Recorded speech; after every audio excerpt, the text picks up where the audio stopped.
The letter trembled in my hands as I stood in the lawyer's office, reading the words that would change everything. Ralph Diaz had left me his farm, all 200 acres, the house, the barn, everything. But there was a catch that made my stomach drop.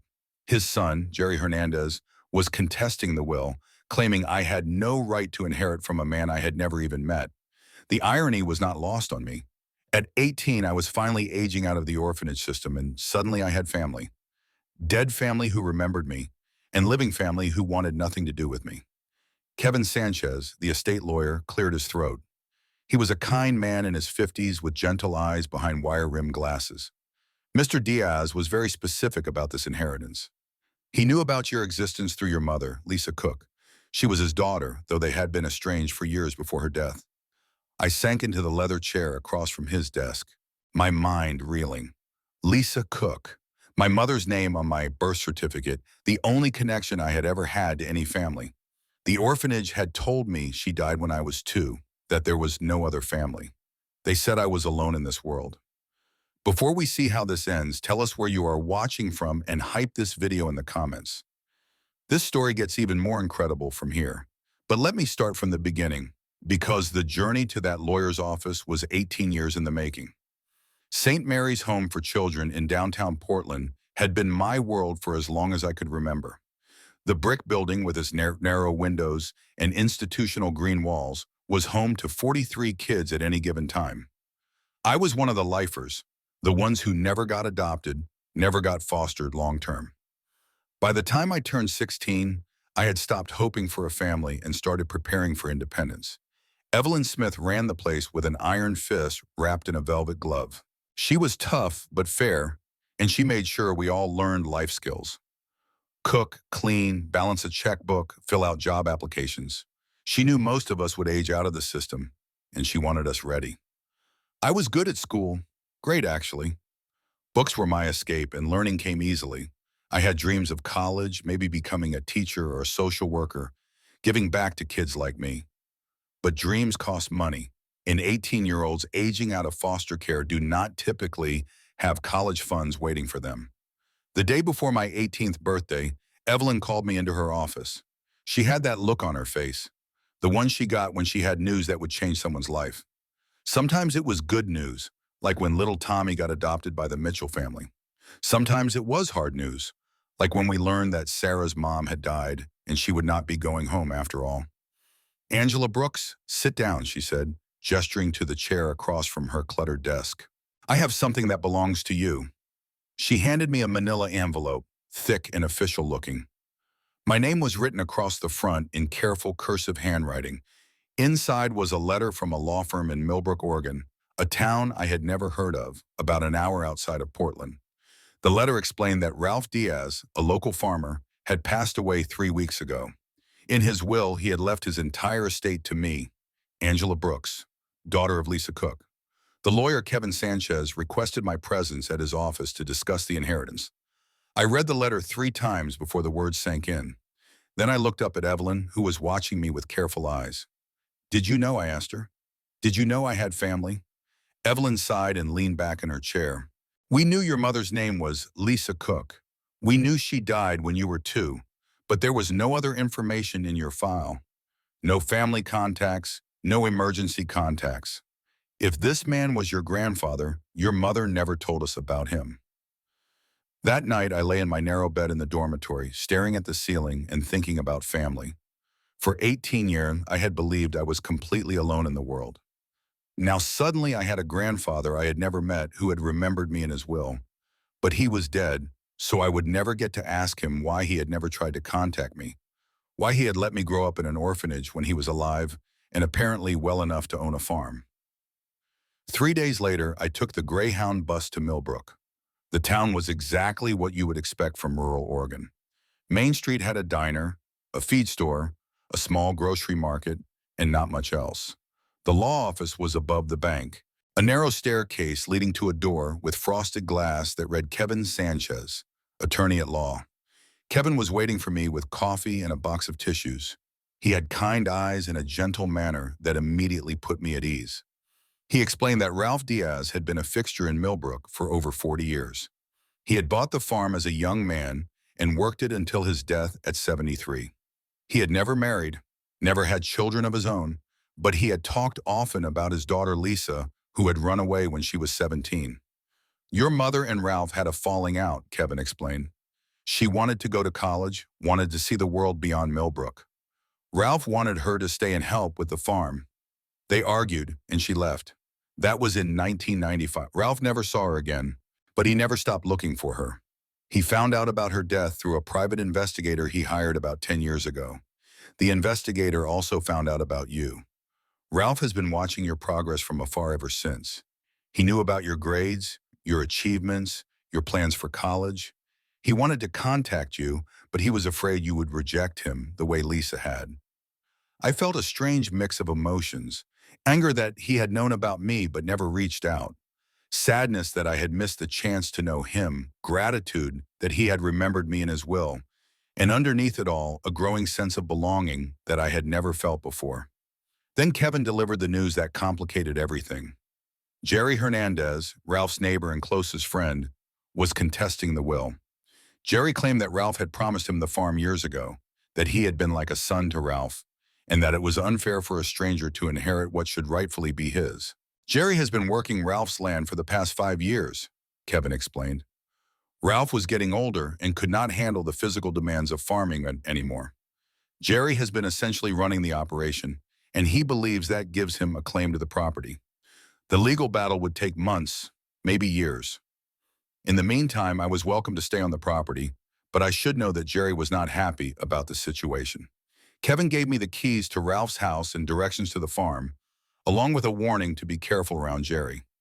The drive to the farm took 20 minutes through rolling hills and farmland. When I finally turned down the gravel driveway, I got my first look at my inheritance. The farmhouse was a 2-story white clapboard structure with a wraparound porch and blue shutters. It needed paint and some repair work, but it had good bones. Behind the house was a red barn that looked like it belonged on a postcard, and beyond that were fields that stretched to the horizon. I sat in the rental car for a long moment, just taking it all in. This was mine. Maybe, if I could prove I deserved it. If I could figure out how to be a farmer. If I could deal with Jerry Hernandez and his resentment. I climbed the porch steps with shaking hands and unlocked the front door. The house smelled like coffee and wood smoke and something else I could not identify. Later, I would learn it was the smell of home. The living room was furnished with comfortable but worn furniture. A stone fireplace dominated one wall, and built-in bookshelves lined another. But what caught my attention immediately were the photographs, dozens of them covering every available surface. Most were of a man I assumed was Ralph, taken over the decades as he aged from a young farmer to an elderly man.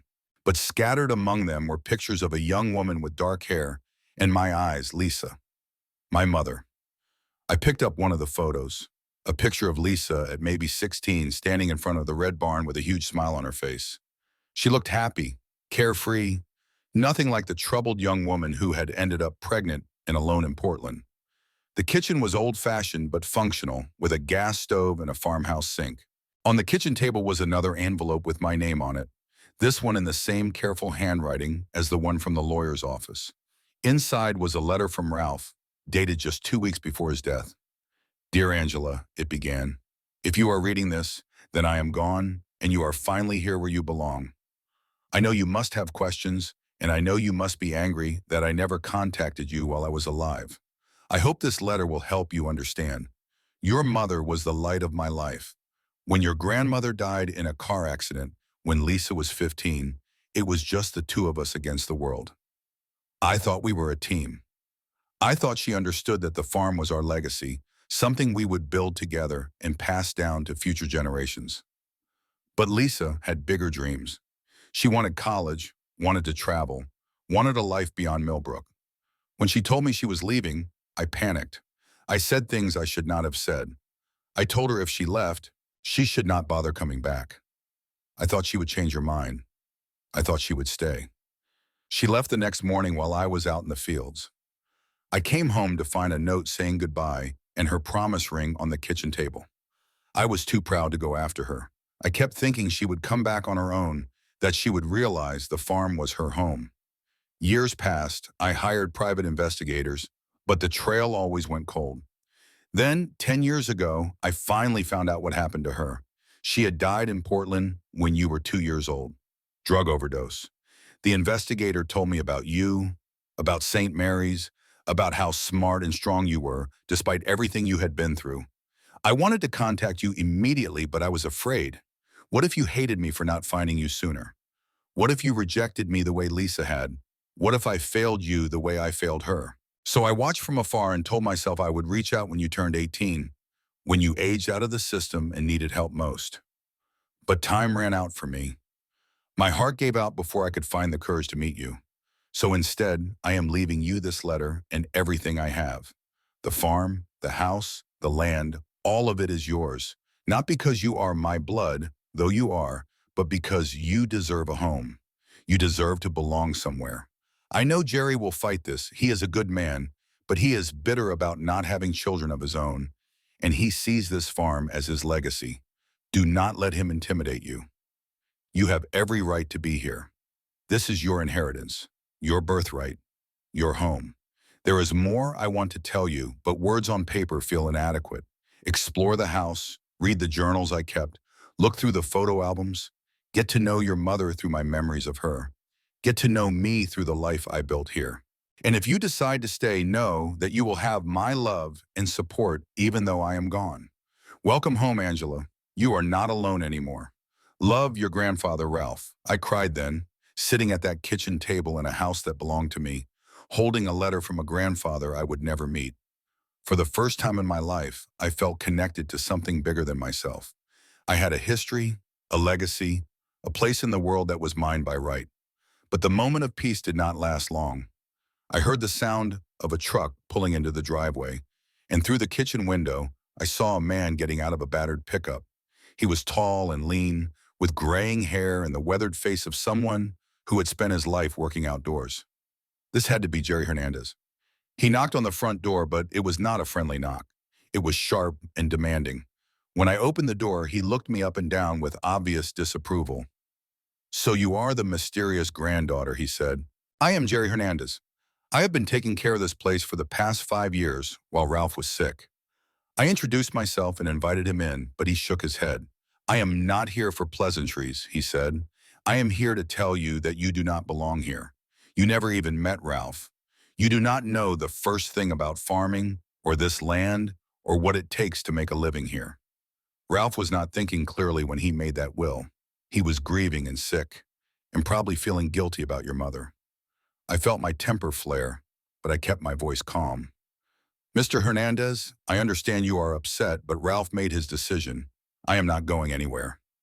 Jerry laughed, but there was no humor in it. "You think you can just show up and play farmer.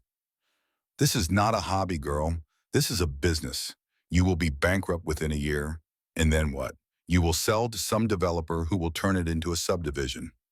"Maybe I will," I said, surprising myself with my boldness. "That is my choice to make." Jerry's face darkened. "Over my dead body. Ralph promised me this farm." We shook hands on it. "That should count for something." "Then you should have gotten it in writing," I replied. Jerry stared at me for a long moment, then turned and walked back to his truck.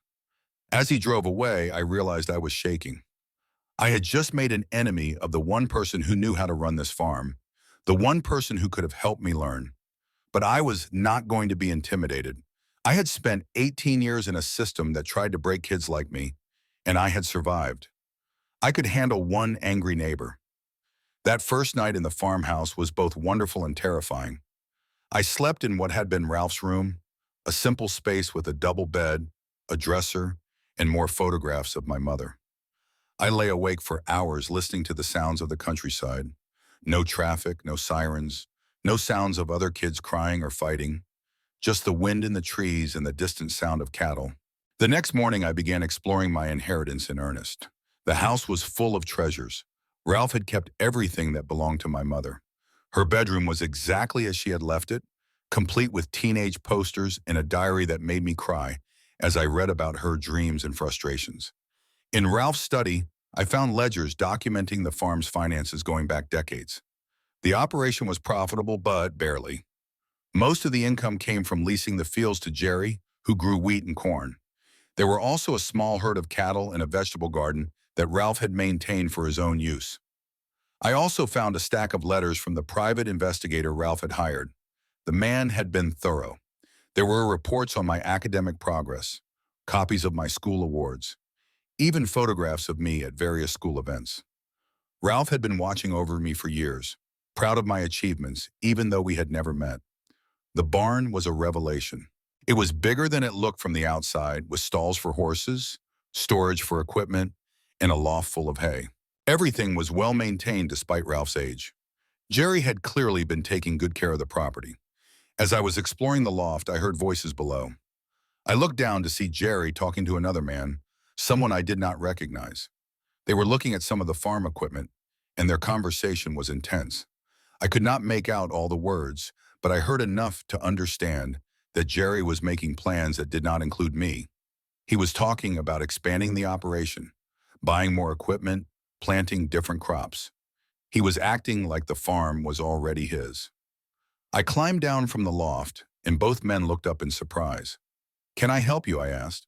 The stranger was a heavy-set man in his 40s with a friendly face. He introduced himself as Michael Wood, the local feed store owner. "I was just telling Jerry here that I heard Ralph's granddaughter had shown up," Michael said. "You must be Angela. Welcome to Milbrook." "Thank you," I said, appreciating his warmth after Jerry's hostility.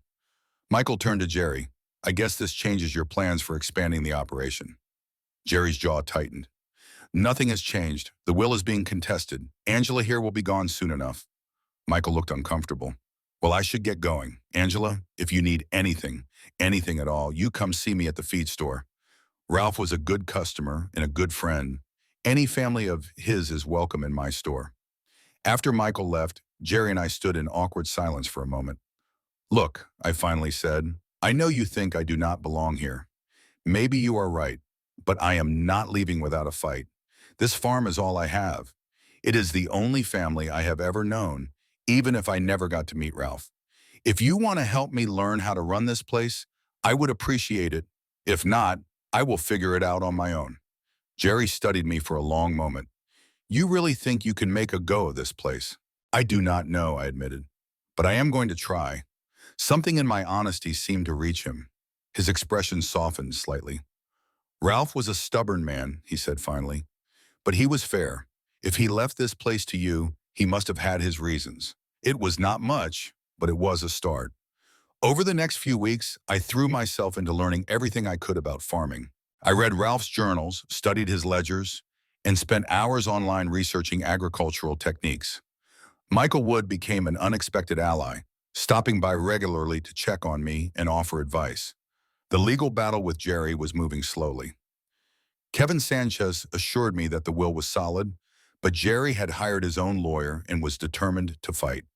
In the meantime, I was caught in a strange limbo.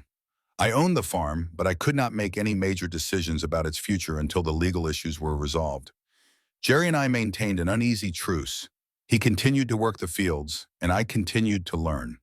Sometimes he would answer my questions about the operation, though he was never particularly friendly about it.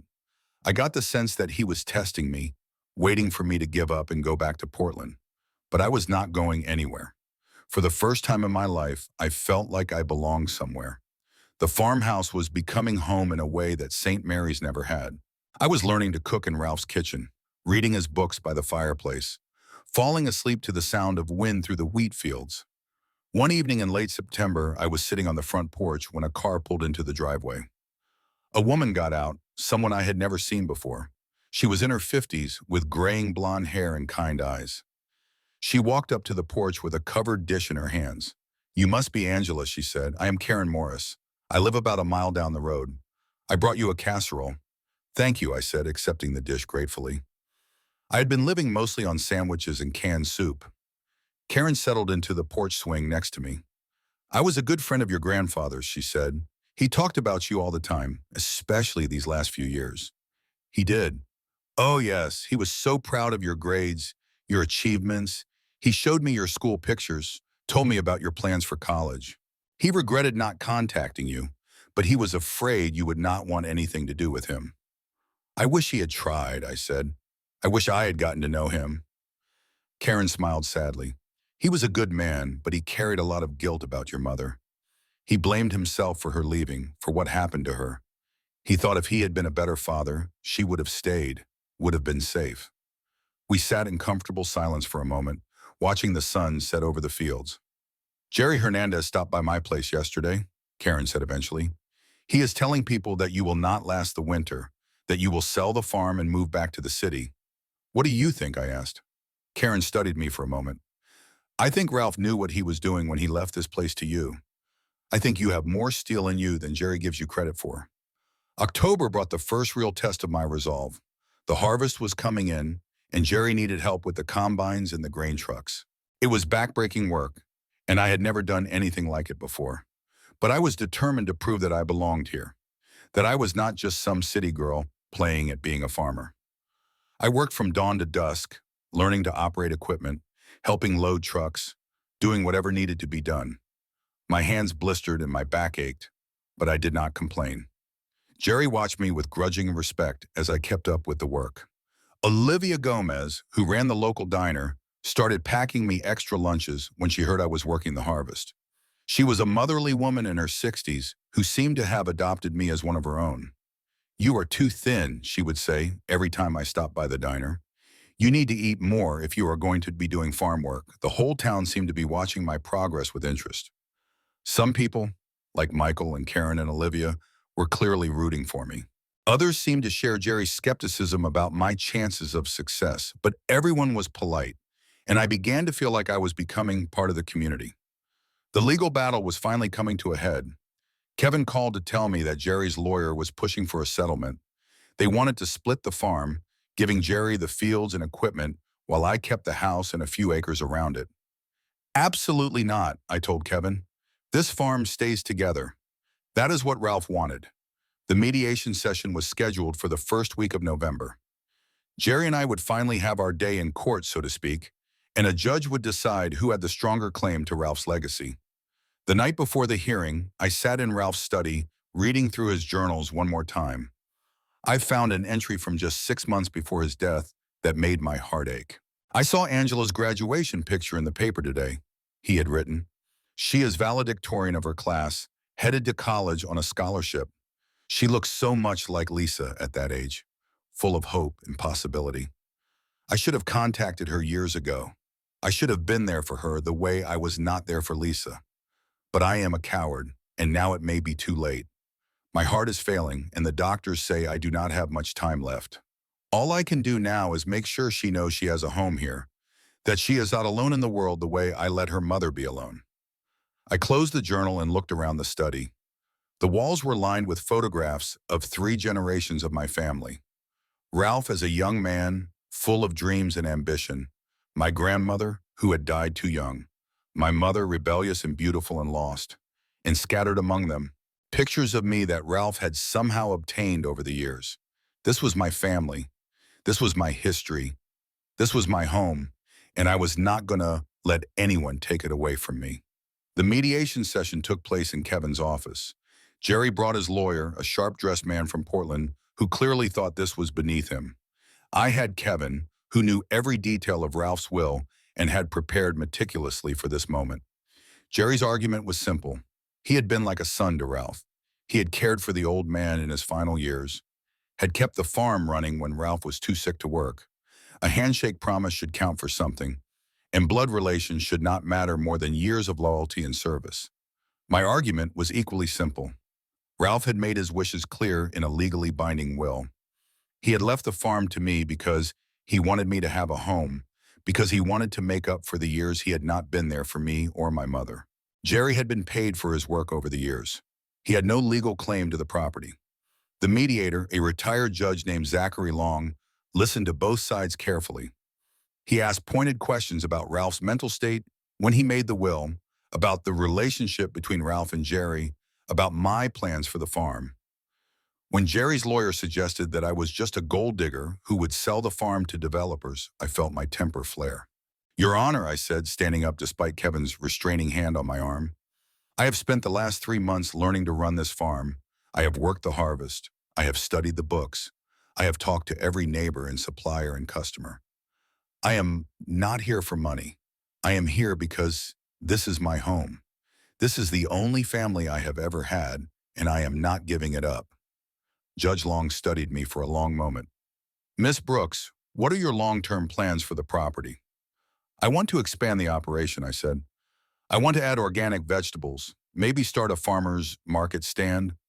I want to restore the old orchard that Ralph let go fallow. I want to make this farm profitable and sustainable for the next generation. And if Mr. Hernandez is willing to work with you. I looked at Jerry, who was staring at me with an unreadable expression. I would welcome his help. He knows this land better than anyone, but I will not be forced off my own property. Judge Long called a recess, and Jerry and I found ourselves alone in the hallway outside Kevin's office. You really mean it, Jerry asked, about expanding the operation? I do, but I need help. I need someone who knows what they are doing. Jerry was quiet for a long moment. Ralph used to talk about adding vegetables, he said finally. He thought there was a market for organic produce in Portland, but he never had the energy to start over. We could start over together, I said. Partners? Jerry looked surprised. Partners. You keep working the grain fields. I will handle the vegetables in the orchard. We split the profits based on contribution. You get to stay on the land you love, and I get to learn from someone who knows what he is doing. When Judge Long called us back into the office, Jerry surprised everyone by withdrawing his contest of the will. In exchange, I offered him a partnership agreement that gave him security and a stake in the farm's future success. That winter was the hardest of my life, but also the most rewarding. I spent the cold months planning for spring, researching crops and markets, designing the layout for the vegetable operation. Jerry and I worked together to repair equipment and prepare for planting season. Our partnership was not always smooth. Jerry had been making decisions on his own for years, and he was not used to having a partner, especially one who was young and inexperienced. I had strong opinions about the direction of the farm, and I was not willing to be a silent partner. But we learned to work together. Jerry taught me about soil composition and crop rotation and weather patterns. I brought fresh ideas about marketing and customer relations and sustainable farming practices. Slowly, we developed a mutual respect that grew into something approaching friendship. Karen Morris became like a mother to me that winter. She invited me for Sunday dinners, helped me learn to can vegetables from Ralph's garden, and listened patiently as I worked through my grief for the grandfather I had never known and the mother I barely remembered. Michael Wood helped me navigate the business side of farming, introducing me to suppliers and potential customers. Olivia Gomez made sure I ate regularly and had a social life, dragging me to community events and church suppers where I slowly became part of the fabric of Milbrook. By spring, I felt like I had found my place in the world. I was no longer the orphan girl from Portland. I was Angela Brooks, Ralph Diaz's granddaughter, Jerry Hernandez's partner, a member of the Milbrook community. The first year of our partnership was challenging but successful. The grain harvest was good, and my vegetable operation exceeded all expectations. The farmers market stand in Portland was popular with customers who were willing to pay premium prices for fresh, organic produce. But more than the financial success, I felt a sense of purpose that I had never experienced before. I was continuing Ralph's legacy, honoring his memory by making the farm thrive. I was creating something lasting, something that could be passed down to future generations. One evening in late summer, Jerry and I were sitting on the front porch after a long day of work, watching the sun set over the fields we had planted together. Ralph would be proud, Jerry said quietly, of what you have done here, of what we have built. I think he would be proud of both of us, I replied, for figuring out how to work together. Jerry smiled, something he did not do often. You know, when I first heard about you, I was angry. I thought you were going to destroy everything Ralph had worked for. I thought you would sell the farm and move back to the city within 6 months. What changed your mind? Jerry was quiet for a moment. You did. You proved that you belonged here. You proved that Ralph was right to trust you with his legacy.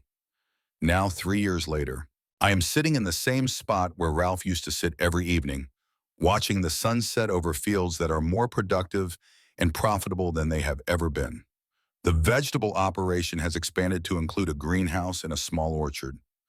We supply 3 farmers markets and 2 local restaurants.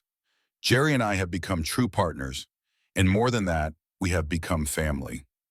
I never did go to college, but I do not regret that choice. I found something better than a degree. I found a home, a purpose, a place where I belong. I learned that family is not just about blood relations. It is about the people who choose to stand by you, who help you grow, who believe in your dreams. The farmhouse is full of life now. Karen still brings casseroles, though I have learned to cook for myself. Olivia still fusses over my weight, though farm work has made me stronger than I have ever been. Michael still stops by with advice and gossip from town. I keep Ralph's photographs on the mantle, but I have added new ones. Pictures of the farm's transformation, of the community events I now help organize, of the life I have built here. I think Ralph would approve of the changes, of the way his farm has become not just a business, but a gathering place for the community. Sometimes I wonder what would have happened if Jerry had won that legal battle, if I had given up and gone back to Portland. I would probably be in college now, studying for a career I thought I wanted, but I would still be alone, still searching for a place where I belonged. Instead, I am here on land that has been in my family for 40 years, continuing a legacy that almost died with Ralph. I am proof that it is never too late to find your family, never too late to come home. The orphanage was wrong when they told me I was alone. I was never alone. I had a grandfather who loved me from afar, who watched over me and worried about me, and ultimately gave me the greatest gift he could give. Not just a farm, but a home. Not just property, but belonging. If you are watching this and feeling alone in the world, know that your family might be out there waiting for you in ways you never expected. Home might be a place you have never been, with people you have never met, doing work you never imagined. But when you find it, you will know. You will feel it in your bones, the way I felt it the first time I walked into Ralph's kitchen and smelled the lingering scent of coffee and wood smoke and home. Thank you for listening to my story. If it touched your heart, please subscribe and share it with someone who needs to hear that they are not alone. Tell me in the comments about your own journey to finding home, whether it was the place you were born or somewhere completely unexpected. Your story might be exactly what someone else needs to hear today. Sometimes the family we need finds us when we least expect it, in ways we never imagined. Sometimes home is not where we come from, but where we choose to stay.